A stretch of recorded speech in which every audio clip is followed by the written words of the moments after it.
શું મિત્રો તમે ક્યારેય અનુભવ્યું છે કે તમે લોકો સાથે બહુ સારું વર્તન કરો છો, પરંતુ બદલામાં લોકો તમારો ફાયદો ઉઠાવી જાય છે? શું તમે એવા વ્યક્તિ છો જે દરેકને હા પાડો છો અને અંતે પોતે જ મુશ્કેલીમાં મુકાઈ જાઓ છો? યાદ રાખો, આજના જમાનામાં સીધા સાદા અને ભોળા હોવું એ કોઈ વરદાન નથી. આચાર્ય ચાણક્યએ પણ કહ્યું હતું કે જંગલમાં સૌથી પહેલા સીધા લાકડા જ કાપવામાં આવે છે, વાંકા નહીં. આજે આપણે શીખીશું કે કેવી રીતે તમારી આ ભોળપણની છબીને બદલીને એક સ્માર્ટ અને ચાલાક વ્યક્તિત્વ બનાવવું, જેથી કોઈ તમારી સાથે રમત ન રમી શકે. ચાલાક હોવું એ કોઈની સાથે છેતરપિંડી કરવી એવું નથી.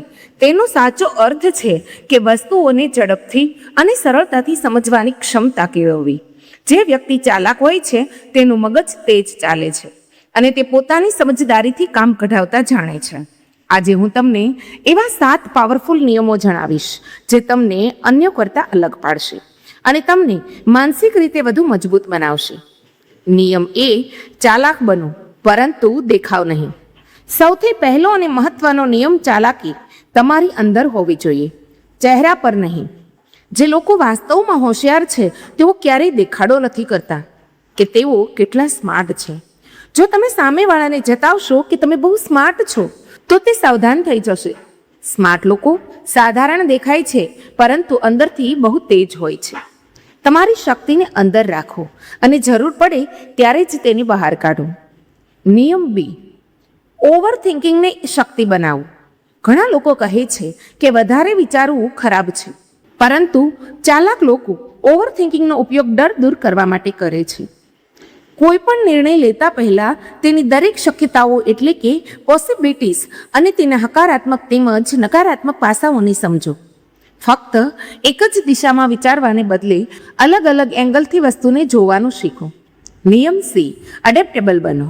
ચાલાક વ્યક્તિ દરેક પરિસ્થિતિમાં ઢળી જાય છે.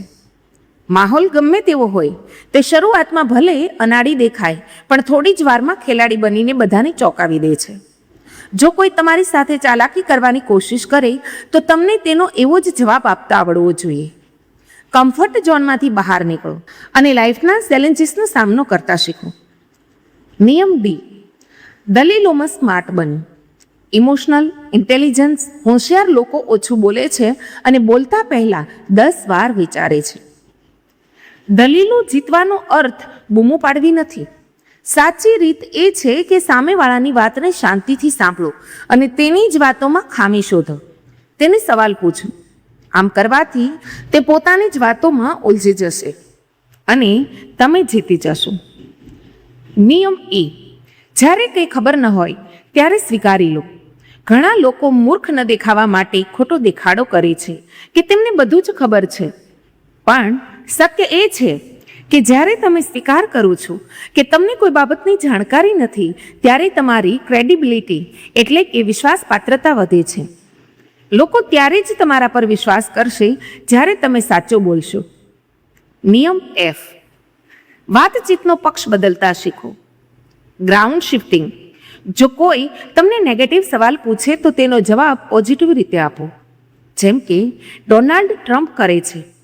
જ્યારે વાતચીતમાં તમારા પક્ષમાં ન હોય ત્યારે વિષયને એવી રીતે ફેરવો કે સામેવાળાનું ફોકસ બદલાઈ જાય.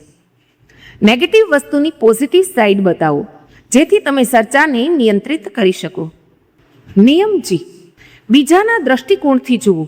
માનસિક રીતે તે જ લોકો હંમેશા નવા આઈડિયાઝ અને તકો માટે ખુલ્લા રહે છે.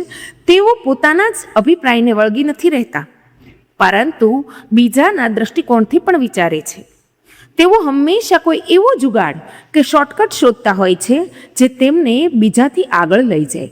તો મિત્રો, સ્માર્ટ બનવું એ કોઈ જન્મજાત ટેલેન્ટ નથી, પરંતુ એક એવી સ્કિલ છે જે તમે સમય જતાં શીખી શકો છો.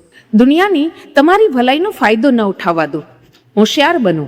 દરેક પરિસ્થિતિમાં તમારી બુદ્ધિનો ઉપયોગ કરો અને હંમેશા શીખતા રહો. જેમ એક કુશળ શતરંજનો ખેલાડી ચાલતા પહેલા આખા બોર્ડને જુએ છે, તેમ તમારે પણ જીવનની રમતમાં સીધા ચાલવાને બદલે પરિસ્થિતિ મુજબ સમજદારીથી ચાલવાનું છે. જો મિત્રો તમને આ વિડીયોમાંથી કંઈક નવું શીખવા મળ્યું હોય તો વિડીયોને લાઇક કરી, શેર કરી, કમેન્ટ બોક્સમાં જય શ્રી કૃષ્ણ અવશ્ય લખજો અને અમારી ચેનલ વ્રત સાધનાની સબસ્ક્રાઈબ કરી લેજો. જેથી કરીને આવા જ પાવરફુલ વિડીયો તમને મળતા રહે. જય શ્રી કૃષ્ણ. રાધે રાધે.